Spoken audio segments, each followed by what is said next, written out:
thì bắt đầu mình ấn rải điểm này. Rồi đây là mình đã hoàn thành. Mình ấn chuột giữa đấy, mình kích kép 2 lần là nó sẽ zoom ra cho bạn. Thì các cái điểm đo ở đây nó sẽ có ID point là tên điểm đo và cái cao độ của điểm đo. Tiếp theo là mình sẽ lối điểm, thì cũng tương tự mình sẽ lối điểm này. Bạn sẽ làm như sau. Rồi ok, nó đã lối xong. Ở trong cái bảng này thì bạn bắt đầu bật loát. Rồi thiết kế đây, cho vào. Ok, thiết kế tương tự bạn làm đối với cái điểm đo thì bạn loát điểm đo này. Rồi sai số về vị trí điểm đây và sai số về cao độ đây. Thì ở đây các bạn có thể ấn ẩn nó đi, là lúc này là chỉ có những cái điểm nào đang bị lỗi về cao độ hoặc là tọa độ thì nó mới hiện ra. Nó đã bôi vàng cho các bạn rồi. Ấn phát nữa là nó hiển thị lên toàn bộ này. Chào các bạn. File Excel này sẽ có 3 chức năng là rải điểm vào trong két, nối điểm địa hình hoặc là kiểm tra sai số điểm đo. Thì cái này nó khá là hữu ích trong cái việc kiểm tra cái tọa độ của shop, hoặc là đối chiếu là cái điểm đo ngoài công trường nó có sai bao nhiêu, khi mình không biết là cái điểm đo đấy nó nằm ở vị trí nào đấy. Rồi mình sẽ hướng dẫn cụ thể từng cái chức năng một là sử dụng như thế nào. Thì đầu tiên mình vào trong cái phần point, là cái sheet point này nhá, là các bạn nhìn thấy ở đây là nó có, bây giờ ở đây là mình mở một cái file nào lên. Mình giả sử có cái file này. Ok, ở trong đây là cái file dữ liệu của mình có khoảng 80 điểm, hơn 80 điểm. Thì đầu tiên các bạn xem cái file, cái định dạng của file nhé. Cái định dạng của file như sau, là ở trong này sẽ không có thông tin về chủng loại máy móc hay cái gì, những cái dòng trống ở trên nó không có, mình xóa hết đi rồi. Và mình đặt cái dữ liệu bắt đầu luôn từ dòng số 1. Thế nên là khi các bạn chuẩn bị cái file dữ liệu cũng xóa hết những cái dòng dữ liệu không cần thiết đi. Thì nó sẽ bao gồm là tên của điểm đo, x, y, z và mã điểm đo. Cái này gọi là code đấy. Cái code này sẽ được giải thích sau.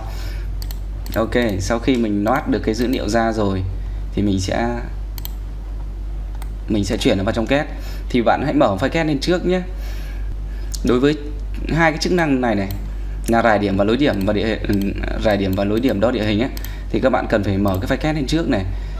Cái file két đấy có thể là file két trắng hoặc là cái file két mà trong đấy đã có bản vẽ, cần phải chuyển cái điểm vào thì bạn mở lên.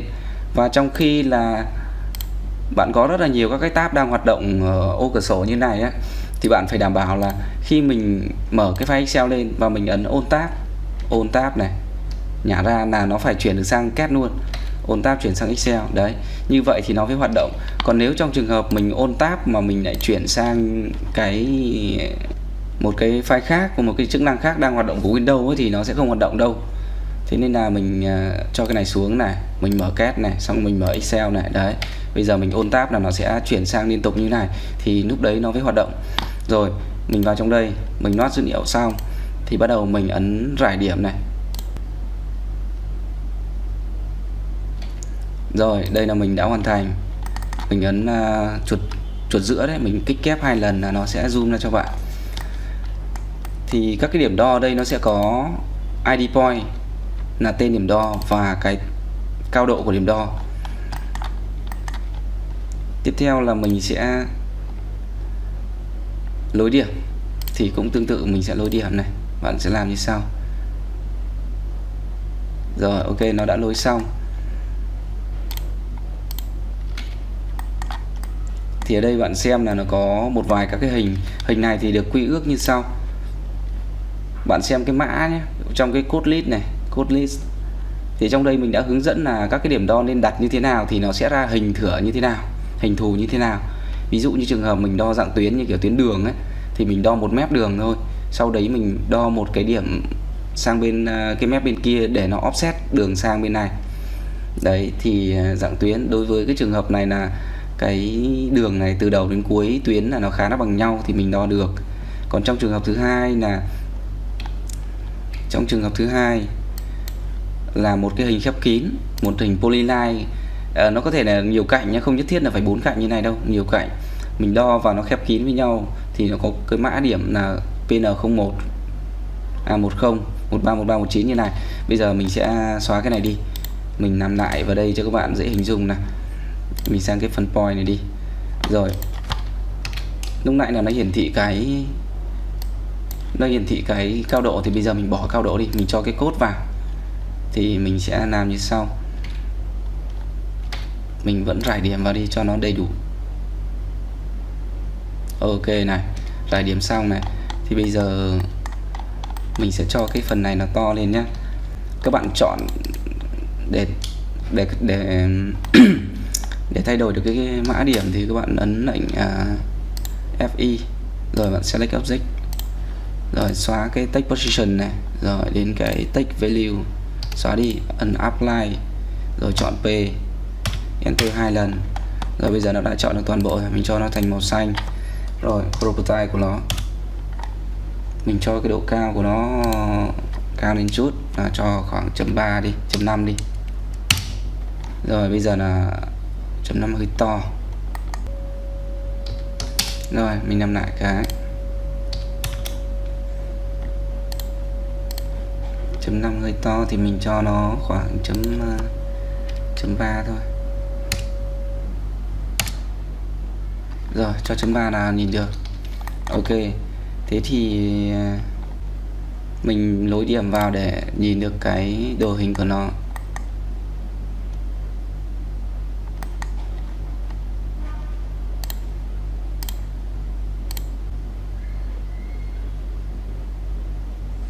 Rồi ok, đấy là nó đã nối điểm xong. Thì các bạn nhìn như thế này, nó sẽ tương ứng với cái code mình mô tả ở đây. Trường hợp đầu tiên là các điểm đo như này, thì điểm đo sẽ chạy từ PN10 1313 13, thứ tự nó sẽ hướng đo nhé, hướng đo là từ theo cái hướng của chuột mình di chuyển như này, và điểm kết thúc là điểm đặt code là PL18. Thì lúc đấy là trên đây hoàn toàn là không có điểm đo, nhưng mà nó tự tính toán offset ra cho mình thành một cái dạng tuyến. Trường hợp thứ hai là đối với các cái vật thể hình tròn, thì các bạn có thể đo 3 điểm nào đó, không cần phải cân, 3 điểm thuộc đường tròn là được. Thì bạn sẽ đặt mã là CR1, CR2, CR3. Lúc đó là tự nó sẽ tính và nối cho các bạn. Một trường hợp khác là đây là hình tròn, đây mình cũng đã mô tả ở đây. Trường hợp khác là mình đo những cái vật thể mà nó có tính chất đối xứng cao, ví dụ như nắp hố ga nó hình vuông, hoặc là hình chữ nhật cũng được, hình vuông hình chữ nhật đều được cả. Nhưng vấn đề là mình chỉ cần đo 3 điểm thôi, nó sẽ tự lội suy ra điểm thứ tư và nó nối điểm cho mình. Đây thì thứ tự vẫn là DR1, DR2, DR3. Đấy là trường hợp thứ ba. Tiếp đến là trường hợp thứ tư. Các bạn nhìn ở đây, ví dụ trường hợp này là một hình khép kín, nó sẽ đo chạy vòng vòng như này. Thì nó chỉ khác nhau ở đây, nếu là 18 ấy, nếu cái đặt code là 18 thì nó offset từ đây sang đây và nó không có cái điểm này, nó sẽ không có cái cạnh này nhá, và không có cái điểm này chẳng hạn thế. Nếu là 18 thì nó offset lại trở thành cái trường hợp này. Còn nếu là 19 thì nó bo lại thành khung một cái hình khép kín, là trường hợp này đây. Đấy. Còn trường hợp tiếp theo là các bạn đo nhưng mà đến điểm cuối cùng mình lại vẫn là 13, đặt code là PL13, thì nó sẽ ngắt ở đây và nó không bo kín lại như này. Đây nó không bo kín mà nó vẫn là một hình hở như thế này. Đấy là các cái trường hợp mình đã mô tả trong cái này, nó sẽ tuân thủ theo cái code mà bạn đặt và nó vẽ cho. Còn những trường hợp khác point bình thường này thì nó chỉ là những cái điểm ghi chú.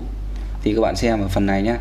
Cái phần này thì mình chưa dựng cái phần polyline này, SP9 này là mình chưa có làm dữ liệu mô tả, mà thực ra là nó vẫn chạy bình thường. Các bạn cứ thử đưa dữ liệu vào, đặt code tương tự như thế này là nó sẽ làm cho các bạn, nó sẽ vẽ đường SP9 như thế này và cũng có thể offset luôn cho các bạn, giống như đường polyline bình thường. Đấy thì các bạn về download cái này ở phần mô tả của video. Sau đó các bạn về các bạn test. Đây là đối với trường hợp là mình đang làm hai cái chức năng này rồi đúng không, thì các bạn lưu ý nha, là khi các bạn nhấn tab phát nó phải nhảy được sang két thì nó mới hoạt động nha, còn nhảy sang cái khác nó không hoạt động đâu. Thỉnh thoảng mà nó bị lỗi nó chưa rải điểm vào trong ấy, thì nó sẽ không làm ảnh hưởng bất cứ một cái gì đến cái file của bạn. Thì các bạn chỉ cần kích lại vào rải điểm hoặc nối điểm thôi là nó sẽ làm cho các bạn. Rồi trường hợp cái chức năng thứ ba là kiểm tra sai số điểm đo. Thì ở đây các bạn vào cái check coordinate này nha, check coordinate này, rồi mình giả sử mình refresh này. Ở đây nó sẽ có 3 cái bảng, một cái bảng này là dữ liệu thiết kế, tọa độ thiết kế này, tọa độ đo được và cái kết quả kiểm tra, đúng không? Thì ở đây mình sẽ chọn vào một cái bảng nào đấy. Đầu tiên muốn loát cái dữ liệu thiết kế thì bạn phải chọn ở dòng thứ 5 này, bạn chọn một trong những cái ô bất kỳ ở trong cái bảng này thì bạn bắt đầu bận loát. Rồi thiết kế đây cho vào. Ok, thiết kế tương tự bạn làm đối với cái điểm đo thì bạn loát điểm đo này. Rồi đến hai phần này là xong. Thì ở đây bạn thấy là thiết kế nó đánh số là từ A1 đến A bao nhiêu đó, còn cái điểm đo của mình ngoài công trường đánh số từ 1 đến 50, 51. Mình đang không biết thằng này, hai thằng này là nó có phải là cái điểm thực tế và thiết kế để so sánh với nhau hay không. Để mà tìm được cái việc đấy bằng mắt thì nó rất là khó, thế là mình sẽ ấn calculate. Rồi sau khi bạn ấn calculate là bạn sẽ biết được cái điểm số 1 này nó sẽ được so sánh với điểm số 5 trong thiết kế. Sai số về vị trí điểm đây và sai số về cao độ đây. Thì ở đây các bạn có thể ấn ẩn nó đi, là lúc này là chỉ có những cái điểm nào đang bị lỗi về cao độ hoặc là tọa độ thì nó mới hiện ra, nó đã bôi vàng cho các bạn rồi. Ấn phát nữa là nó hiển thị lên toàn bộ này. Thì con số này là mình có thể thay đổi, mình quy định, mình có thể đặt là .9 chẳng hạn, thế 09 chẳng hạn đấy, đúng không, 09 ni chẳng hạn, thì mình ấn lại calculate lại đi. Rồi thì những cái điểm 9 ni nó lại bôi vàng lớn hơn hoặc bằng 9 ni đấy, ý nghĩa nó như vậy. Rồi tiếp tục là các bạn có thể ấn để sắp xếp xem thằng nào là sai số nhiều nhất hoặc là ít nhất, cứ ấn vào đây là biết. Tương tự bên này đây. Rồi đó, thì sai số vị trí điểm ở đây có nghĩa là mình tính theo cái đường chéo đấy. Giả sử đây là một cái điểm thiết kế đi, rồi khi mình đo thì mình đo thì cái điểm thực tế lại nằm ở đây. Thế thì sai số vị trí điểm mình đang tính nó là như thế này, theo khoảng cách từ hai điểm với nhau là 6 phân đấy, chứ không phải là theo trục delta x hay delta y, mà mình đang tính theo khoảng cách của hai điểm. Đấy, thì đây là cái việc đo, đây là cái để tính toán cái tọa độ, tìm những cái điểm gần nhất để nó đối chiếu xem nó sai bằng nào. Thì đối với shop cọc thì bạn cũng có thể loát cái shop cọc vào đây, và đối với cái shop cọc của nhà thầu khi mình trình lên thì mình lại loát nó vào đây, đúng không? Mình đối chiếu, mình biết ngay, mình ấn như này biết ngay là sai số nó bao nhiêu đó. Ai đi cũng được luôn. Thì các bạn download ở phần mô tả video này cái file này, mình có đính cái link Google Driver vào á, download về. Hoặc các bạn có thể có cái nhu cầu khác về AutoCAD với cả Excel này trong công tác là khảo sát hay là làm biên bản gì đó, thì mình hoàn toàn có thể hỗ trợ được.